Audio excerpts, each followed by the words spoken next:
ഇന്ന് ജൂലൈ 14 തിങ്കളാഴ്ച. അമ്മയോട് ചേർന്ന് പ്രാർത്ഥിക്കാം. അമ്മേ പരിശുദ്ധമ്മേ, അമ്മേ പരിശുദ്ധമ്മേ, ദൈവമാതാവേ, കൃപാസനത്തിലൂടെ ഞങ്ങൾക്കും ഞങ്ങളുടെ ദേശത്തിനും അമ്മ മധ്യസ്ഥം തേടി തന്ന എല്ലാ അനുഗ്രഹങ്ങൾക്കും കൃപകൾക്കും ഞങ്ങളിപ്പോൾ ഹൃദയം നിറഞ്ഞ നന്ദി പറയുന്നു. അമ്മേ പരിശുദ്ധമ്മേ, അമ്മേ പരിശുദ്ധമേ, ദൈവമാതാവേ, 2004 ഡിസംബർ 7 ഉച്ചകഴിഞ്ഞ് 2:30 കൃപാസനത്തിൽ സംഭവിച്ച അമ്മയുടെ പ്രത്യക്ഷപ്പെടലിനെ കുറിച്ച് തിരുസഭയ്ക്ക് സമർപ്പിച്ചിരിക്കുന്ന പഠനരേഖകളുടെ മേൽ സഭാത്മകമായ പഠനം ആരംഭിക്കുവാൻ ഞങ്ങൾ പ്രാർത്ഥിക്കുന്നു. അമ്മേ പരിശുദ്ധമേ, ഭൂസ്വർലോകങ്ങളുടെ രാജ്ഞിയായ അങ്ങേയ്ക്ക് ഭൗമ സംരക്ഷണത്തിനായി പ്രപഞ്ച പ്രകൃതിയെ തന്നെ തിരുസഭ പ്രതിഷ്ഠിക്കുവാൻ ഈ പ്രത്യക്ഷീകരണം വഴി ഇടയാക്കണമേ. പരിശുദ്ധമ്മേ, ജപമാല മാതാവേ, സകല കൃപാസനം പ്രാർത്ഥനകളോടും ചേർത്ത് ഞങ്ങളിപ്പോൾ പ്രാർത്ഥിക്കുന്ന ഈ കുടുംബത്തിന്റെ പ്രത്യേക നിയോഗം. മക്കളെ,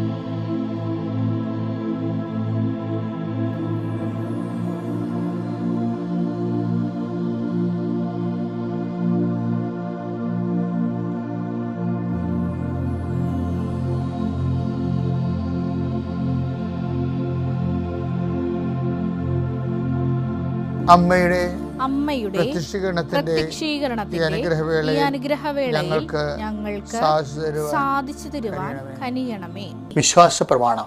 സർവശക്തനായ പിതാവും ആകാശത്തിന്റെയും ഭൂമിയുടെയും സൃഷ്ടാവുമായ ദൈവത്തിൽ ഞാൻ വിശ്വസിക്കുന്നു.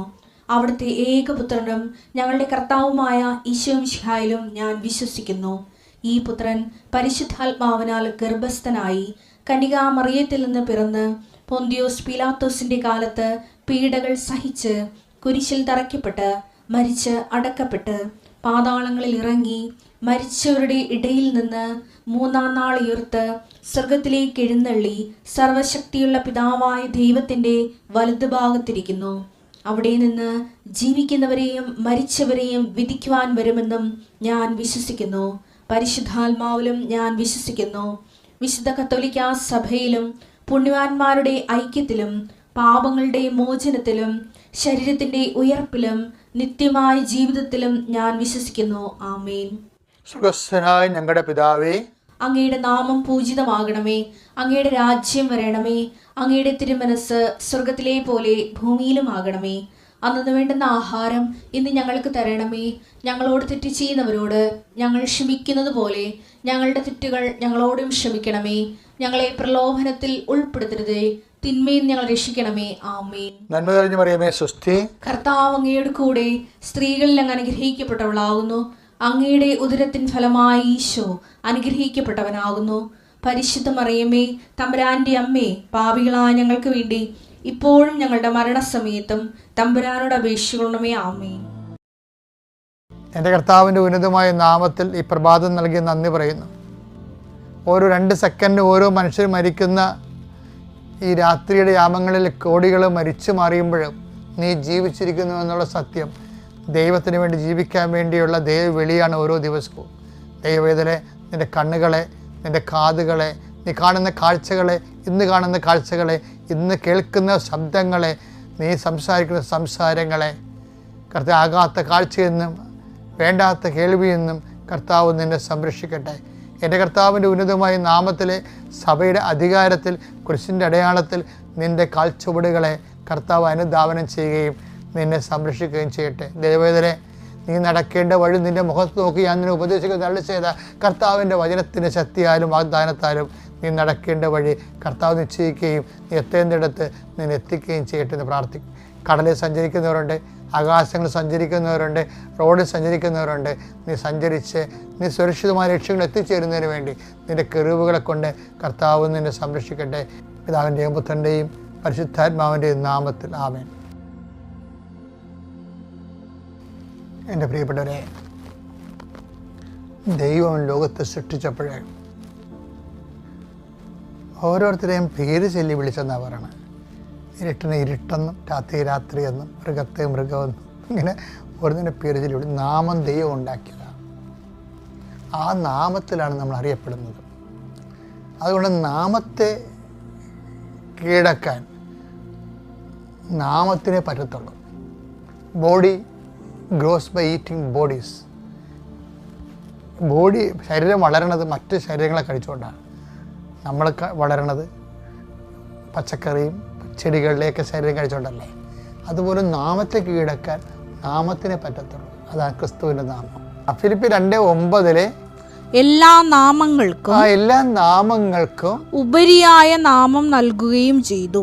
ഉപരിയായ നാമം നൽകുകയും ചെയ്തു എന്ന് പറയുമ്പോൾ എന്താണത്? ഇപ്പം ക്രിസ്തുവിനെ സംബന്ധിച്ചിടത്തോളം പ്രശ്നം, ക്യാൻസർ, ജപ്തി, അപകടം, തകർച്ച, തോൽവി ഇതെല്ലാം ഒരു നാമമല്ലേ. ഈ നാമങ്ങളെക്കാളെല്ലാം ഉന്നതമായ നാമത്തിൻ്റെ പേരെന്താണ്? കർത്താവ് എന്നാണ്. കർത്താവ് എന്ന് പറയുമ്പോൾ ഇതെല്ലാം അതിൻ്റെ താഴെയാണ് നിൽക്കുന്നത്. ഒരു വിഷയം ഉണ്ടായാൽ കർത്തനാമത്തിലുള്ള വിശ്വാസവും സ്നേഹവും കൊണ്ട് നമ്മൾക്ക് ക്രിസ്തുവിൻ്റെ പേരിൻ്റെ ഒരു നാമം, ക്രിസ്തു എന്ന് പറഞ്ഞൊരു പേരില്ലേ, ആ പേര്, ആ നാമത്തിന് ഒരു അനുഭവമുണ്ട്. ആ ക്രിസ്തു എന്നുള്ളൊരു പേരല്ലേ. കർത്താവ് എല്ലാ ഉന്നതമായ നാമം ആരാണ്? ക്രിസ്തുവിൻ്റെ നാമം. ക്രിസ്തു എന്നുള്ളത് എന്താണ്? ഒരു പേരല്ലേ. ആ പേരിന് എൻ്റെ അർത്ഥതലങ്ങളിൽ ഒരു അനുഭവമുണ്ട്. എന്താണത്? അഭിഷേകം, അഭിഷിക്തൻ എന്നാണ്. ക്രിസ്തു എന്ന് വെച്ച് കഴിഞ്ഞാൽ അഭിഷിക്തൻ എന്ന അർത്ഥമുണ്ട്, മിശിക. അപ്പോൾ അതിൻ്റെ അർത്ഥം എന്താണ്? ക്രിസ്തു എല്ലാ നാമങ്ങളെ ഉന്നതമായ നാമം വിശ്വാസം കൊണ്ട് അഭിഷേകമായി നമ്മൾ അനുഭവിച്ചാൽ നമുക്ക് അതിജീവനം സാധ്യമാണെന്നുള്ളതാണ്. അത് അങ്ങനെ അഭിഷേകത്തിൽ അതിജീവനം സാധ്യമാകുന്ന വേറെ ഒരു നാമം ഇല്ല, മറ്റൊരു നാമം നൽകപ്പെട്ടിട്ടില്ല.